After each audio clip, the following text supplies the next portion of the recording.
जिनकी ठोकर में थी दुनिया, जिनके कदमों में जहां, हो गए उनके मकाबिर आज बेनामो निशान। है किले वीरान, कब्रों पर कोई साया नहीं, कह रही हैं गिरती दीवारें अब इनकी दास्तां।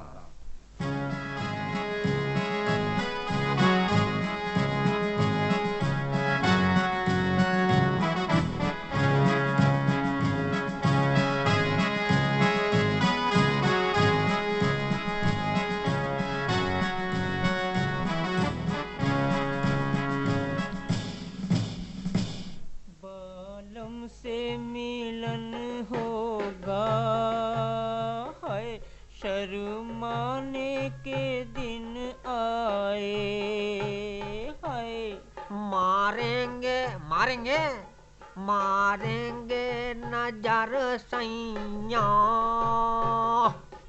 बल खाने के दिन आए, हाय बालम से मिलन होगा। अरे होगा होगा। अरे भैया नौरंगी, हाँ। अरे बड़े मजे मजे के गाने याद आ रहे हैं हाँ, आज तो। हाँ। सुन रहा है ना? अरे सुन रहा हूँ, अब तो अल्मोड़े की हवाएं भी आ रही होंगी। अरे यार मगर घुंघरू कहाँ गए? अरे अल्लाह कसम, अरे यही तो रखे थे रात। हाँ तुम्हारी मत पे पत्थर पड़ गए भाई। क्यों? हाँ, वासुदेव के तालाब पे भूल आए। अरे हाँ याद आया। नहीं? याद है? याद आ गया। हाँ, हम वहाँ भजन गा रहे थे। क्या गा रहे थे? हाँ वो वाला। हाँ, अरे लचक लचक पग ढालत कन्हैया, बाजत घुंघरू छाना नाना छाना नाना, बाजत घुंघरू छाना नाना छाना नाना। हाँ। अरे बाबा क्या तमाशा कर रखा है, सारा सामान भी आशा बांध के बैठे हैं दोनों, और ये रंगी नौरंगी ने रंगी रंग बिखेर रखे सब जगह। हाँ लगता है मियां रंगीन बहुत याद आ रही है छबीली की। एहदे बहारा, जोश जवानी, कुंजे गुलिस्ता की तन्हाई, चांदनी रातें, मैं और छबीली, एक जमाना बीत गया है। अरे लता जी सारी रात उनसे गुफ्तगू करते गुजरी। हाय हाय जमाना गुजर गया उनसे मुलाकात रातों में बड़बड़ाते हैं। हाँ। तू फिर बोला कमबख्त। हाँ लगता है नौरंगी कुछ ज्यादा ही बेचैन है। हम यही तो कह रहे थे। मगर ये भी लगता है साथ में नौरंगी कि अभी इनका जाने का इरादा भी नहीं लगता यहाँ से। ये तो ऐसी कहता रहेगा, सामान ढोता रहेगा बस। हमें एहसास है आपकी बेचैनी का मियां रंगीन। अब बात असल में ये है कि हमने आपसे वादा किया था ना अमरोहा से सीधे अल्मोड़ा जाने का। अल्लाह कसम क्या भूल गई आप? अरे आप तो घबरा गए मियां रंगीन, हम भूले थोड़े हैं, हम तो पीलीभीत जाना भूल गए। और मियां रंगीन बड़ा ही तारीखी शहर है पीलीभीत। क्या उल्टे बांस बरेली को? हम नहीं जाएंगे पीलीभीत। हमसे आपने ही कहा था कि अमरोहा से सीधे अल्मोड़ा छबीली के पास ले चलेंगे। अब हमें वहाँ ले जा रहे हैं। हम नहीं जाएंगे पीलीभीत, कालीभीत लगा रखी है। क्या करें? भाई ऐसा है, हम लोग सिर्फ पीलीभीत होकर गुजरेंगे, वहाँ रुकेंगे थोड़ी कोई। हाँ, और अब चलिए भी, बहुत देर हो गई है। और मियां रंगीन आपको याद है बरेली से आपने सुरमा खरीदा था छबीली के लिए, वो रख लिया है ना संभाल के? हमने दिल से लगा कर रखा है बेगम साहिबा। हाँ तो अब ऐसा करो, पीलीभीत से बांसुरी ले लो और बांसुरी से छबीली की आंखों में सुरमा लगाना। अच्छा भाई चलो, लंबा सफर है। बिल्कुल निकलते हैं।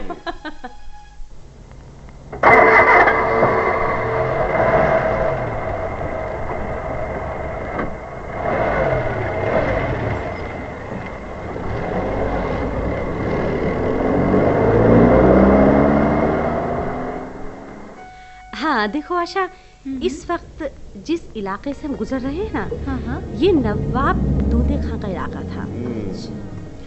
लता जी, हाँ दूंदे खां तो हाफिज रहमत खां का चचा जात भाई था ना? हाँ। हाँ। और लता जी, हाफिज रहमत खां ने देशपत बंजारे को शिकस्त देकर पीलीभीत पर कब्जा कर लिया और इस तरह पीलीभीत हाफिज रहमत खां की जागीर बन गई। एकदम सही। और अनुज, इधर बाईं तरफ बिजनौर नजीबाबाद का इलाका पड़ जाता है, मेरठ भी इधर ही है, और दाईं तरफ आगे सहारनपुर का एरिया पड़ जाता है। यहाँ नवाब नजीबुद्दौला की हुक्मरानी रही है। वो नवाब दूंदे खां का दामाद था आशा। अच्छा। मेरे ख्याल से लता जी, हाँ, ये सारे रोहेला नवाब आपस में रिश्तेदार थे ना? अरे बहुत करीबी रिश्तेदारियां थी इनकी आपस में। अरे अनुज, जरा सा स्पीड स्लो कीजिए प्लीज। अच्छा। लेकिन गाड़ी मत बंद करिए। वो देखिए उस तरफ, ये जगह ये फतेहगंज का एरिया है। अच्छा। और उधर वो सामने की तरफ ना अनुज, वो देखो आशा उधर, हाँ। वो नज्जू खां और बुलंद खां का मजार है। लता जी, ये सीधे हाथ पर? हाँ, ये सीधे हाथ पे। अच्छा। और यहाँ पर आशा 1794 में हाँ। नवाब आसिफउद्दौला और अंग्रेजी फौज की कंबाइंड फोर्सेस से रोहेलाओं की आखिरी जंग हुई थी। अच्छा। और दोनों ही इसी जंग में मारे गए थे। लता जी, हाँ, वो उधर मीनार सी दिखाई दे रही है। अच्छा, वो उस तरह। हाँ, वो क्या है? वो विक्ट्री टावर है और उसके पास ही में ग्रेव यार्ड है, जिसमें आशा उन अंग्रेज फौजियों की कब्रें हैं जो इसी जंग में मारे गए थे, जिसका मैं जिक्र कर रही थी अभी। अच्छा। हाँ। और अब जरा सा जल्दी से निकलिए अनुज साहब यहाँ से। लता जी, हाँ, यहाँ तो पूरे रास्ते में तारीखी इमारतें दिखाई दे रही हैं। पूरा इलाका जो तारीखी है ये है। और अनुज साहब, बरेली सिटी में हम नहीं जाएंगे, बल्कि ऐसा करते हैं, आउटर से किले से निकल जाते हैं पीलीभीत के लिए, ठीक है ना? हाँ, वैसे ही चलेंगे। अरे लता जी, हाँ। वो आप हाफिज रहमत खां के बारे में कुछ बता रही थी। हाफिज रहमत खां की तो बात चल रही है, उन्हीं का इलाका है, उन्हीं की बातें हैं। वो जितने बहादुर थे ना आशा, उतने ही रहमदिल भी थे। अच्छा। अरे 1764 की बात पढ़ी है मैंने कि राजस्थान में एक बार कहत पड़ा, तो मजदूर सब पीलीभीत आ गए। जानती हो आशा, उन्होंने क्या किया? हाफिज रहमत खां ने मजदूरों से पीलीभीत की शहर पनाह बनवाई। अच्छा। ताकि उन्हें रोटी मिल सके। शहर पनाह? लता जी, हाँ, ये शहर पनाह क्या है? अरे शहर के चारों तरफ की दीवार। अच्छा। और नानक मत्ती में जब 20,000 रोहेला बीमारी से मर गए ना अनुज, तो हाफिज रहमत खां ने उनके बच्चों और बेवाओं की तनख्वाह मुकर्रर कर दी। हाँ, और किसानों और तिजारत करने वालों से राहदारी टैक्स लेना बंद कर दिया। बड़ी कहानियां हैं भाई इस इलाके की। लता जी, शायद 40 लाख रुपए की अदायगी को लेकर ही मीरानपुर कटरे की जंग हुई थी। बिल्कुल। असल में ना रोहेलाओं की कमजोर हालत और न इत्तेफाकी का फायदा उठाकर ही अवध के जो नवाब थे शुजाउद्दौला, उन्होंने वारेन हेस्टिंग्स के साथ मिलकर रोहेला हुकूमत पर कब्जा करने के लिए साजिश का जाल बिछाना शुरू कर दिया था। हाँ, और 1771 में मराठा फौज कठेर में लूटमार करती हुई आ गई थी और बस रुपए की अदायगी की बात शुरू हो गई थी। वो तो सिर्फ एक बहाना था। बड़ी दयनीय दशा थी हाफिज रहमत खां की। फिर भी सर नहीं झुकाया और जंग में अपनी जान देकर रोहेलाओं की इज्जत को बचाया था आशा। अच्छा। लीजिए, ये तो जामा मस्जिद आ गई पीलीभीत की। एकदम सही पहचाना है आशा आपने। बड़ी शानदार मस्जिद है। दिल्ली की जामा मस्जिद नहीं लगती अनुज? बिल्कुल वैसे ही लग रही है। और ये देखो, ये सामने दिखाई दे रहा है, ये मंदिर सामने, ये है गौरी शंकर का मंदिर। इनकी बनवाई हुई बाकी इमारतें खंडहर हो गई हैं। अच्छा। बहुत पढ़े लिखे आदमी थे। फारसी में कई किताबें भी इन्होंने लिखी। मुझको ठंड लग रही है, मुझसे दूर तू न जा, न जा, न जा नौरंगी। गरम पानी भी आ गया है, तू बारे को निकल आ डूब जा। क्या डूब जा? अरे ना मुराद, हर वक्त यही कहता रहता है, कमीन नहीं तो परेशानी करता रहता है।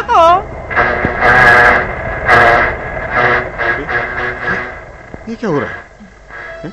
अरे गाड़ी भी इनकी गरम हो गई, ओह, इस गाड़ी को भी यही धोखा देना था। अरे भाई मियाँ रंगीन और नौरंगी मियाँ, जरा गाड़ी से नीचे उतरिए और धक्का लगाइए। अब ये भी करना पड़ेगा। हाँ हाँ, चलो उतरो चलो। अरे भैया, अरे पंजन लगा, शाम होने वाली बेचारे दोनों।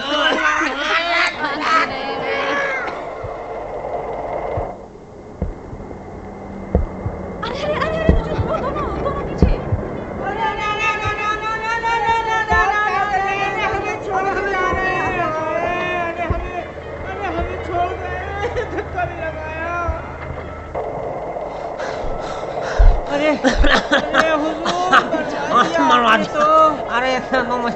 मरवा दिया, धक्का लगाया और ऊपर से छोड़ के भी हमें आ गए। अरे हुजूर, क्या भूल गए थे आप कि हमें भी आपके साथ अल्मोड़े चलना है। हाँ, और वही हमारी छबीली हमारा रास्ता तक रही होगी। आप है हुजूर, आंखें पथरा गई होंगी बेचारी की। क्यों बेसब्रे हो रहे हो मियाँ रंगीन? उधर दाऊद खां की कब्र पर बाबा साहब भी तो हमारा इंतजार कर रहे होंगे। आओ चलो बैठो।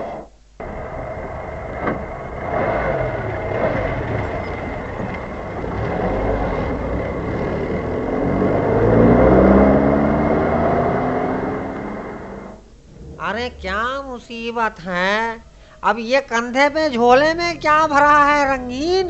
अरे कमबख्त, ये मैंने नजर के लिए लड्डू लिए हैं। हाँ, अरे तो नजर के लिए लड्डू लिए तो अपने निकाह के लिए भी कुछ शीरीनी ले ली होती ना। चल हट, छेड़ता है हमें, जानता ही नहीं निकाह के नाम पे हमें शर्म आ जाती है। चलो कहीं तो शर्माए। अच्छा अच्छा, चलो अनुज, देखो पहाड़ का रास्ता है, पहुँचते पहुँचते कहीं ज्यादा रात ना हो जाए। हाँ भाई, सफर का आखिरी पड़ाव है।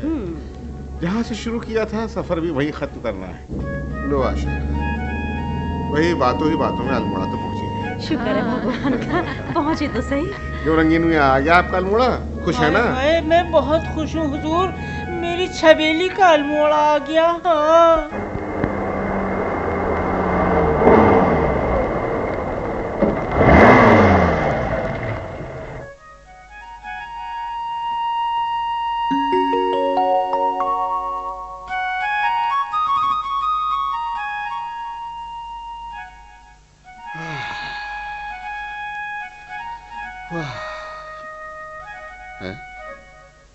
अरे आशा, हाँ यार यहाँ तो आना। हाँ, देखो वो दूर जो शमा हम यहाँ से जलाकर गए थे वो आज भी रोशन है। हाँ अनुज, वाकई रोहेला सरदार दाऊद खां की मजार पर कितना नूर है।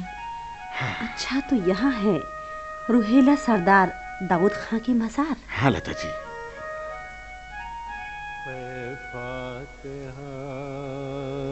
कोई आए क्यों,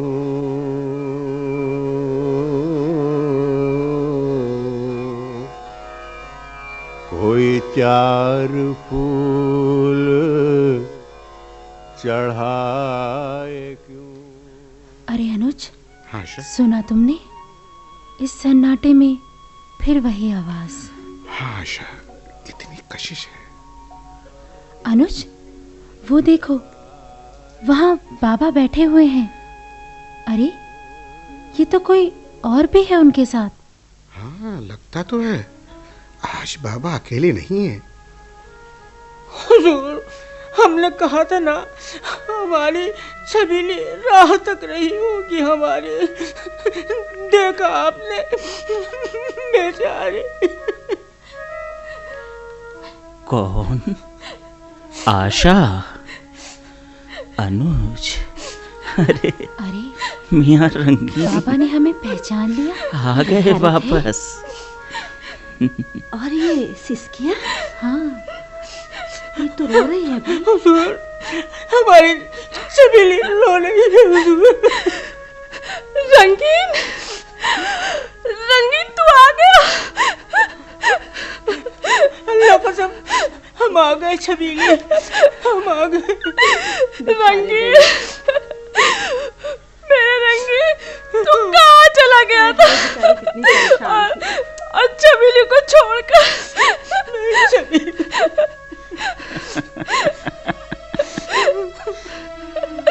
बड़ी परेशान थी बेचारी। अरे मियां रंगीन, क्यों चले गए थे अपनी महबूबा को छोड़कर? अरे निकाह करके साथ लिए जाते। बेचारी रोज आती रही इस मज़ार पर, बिल्कुल बेनागा। यही तो सुकून मिलता था छबीली को, वरना जिंदगी तो तबाह हो गई थी हमारी। अगर बाबा न होते तो हम तो मर जाते। चुप हो जा छबीली, चुप हो जा। बाबा, ये लड्डू शीरीनी नजर करने के लिए लिए आए थे। हमारे हक में दुआ कीजिए बाबा। छबीली, चुप हो जा। खुश रहो बच्चों, खुश रहो। अल्लाह तुम्हारी मुराद जरूर पूरी करेगा। आमीन। अल्लाह तेरा बड़ा करम। अनुज, आप लोग कहाँ कहाँ घूमे सब जानता हूँ अच्छी तरह से। पूरा जायजा ले आए और रुहेलखंड का। बहुत हिम्मत की तुम लोगों ने। बाबा, आपने ही तो हौसला अफजाई की थी हमारी, इसीलिए सफर बहुत कामयाब रहा। हिम्मत तो तुम्हारी भी थी बेटा। तुम लोग मज़ारों और मकबरों के साथ साथ मंदिरों में भी गए।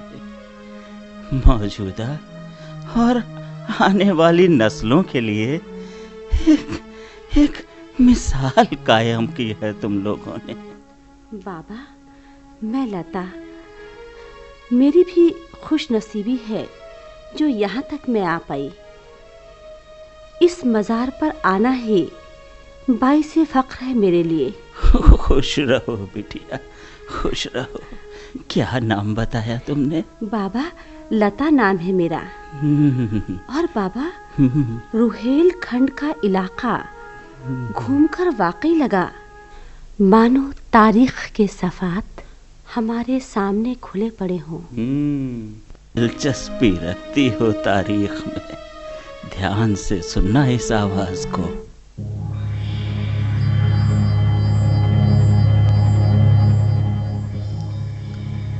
वक्त ताजो तख्त छीन लेता है, सल्तनतें खत्म हो जाती हैं, बाकी रह जाती हैं उस दौर की शिकस्ता दीवारें, बेनामो निशान मकाबिर और शाहिर महलात के खंडहर। ऐसी ही एक कहानी नो के शमशीर से उन रोहेलों ने भी लिखी थी जो अफगानिस्तान के बर्फपोश पहाड़ों से उतरकर 1712 में शुमाली हिंदुस्तान में आए और तलवार से सरजमीने रोहिलखंड को फतह करके तारीख़ हिंदुस्तान की जिंदा कौम बन गए। 1774 में उनकी हुकूमत खत्म हो गई, लेकिन आखिरी यादगार रियासत रामपुर की हसीन इमारतों और तहजीब व तमद्दुन ने रोहेलों के नाम को कायम रखा। बच्चों, सुनी तुमने ये आवाज? जी बाबा। अच्छा बाबा, अब चलते हैं। हाँ बाबा, फिर आएंगे। जरूर आना बिटिया। बाबा, मैं और मेरी छबीली भी अपनी मोहब्बत की एक शमा आका के कदमों में रोशन कर दें। बाबा, दुआ कीजिए हमारे लिए, हम कभी जुदा ना हो। खुश रहो मेरे बच्चों, खुश रहो। रंगीन मियाँ, जरूर रोशन करो शम्मा, मिटा दो सारे अंधेरे को, फैला दो रोशनी सारे जहान में। रोशनी प्यार की, रोशनी मोहब्बत की। वाह वाह, मेरी दुआ कबूल हुई मेरे आका। खत्म हो गई वीरानियां, नई नस्ल ने रोशन कर दिया सारे जहान को।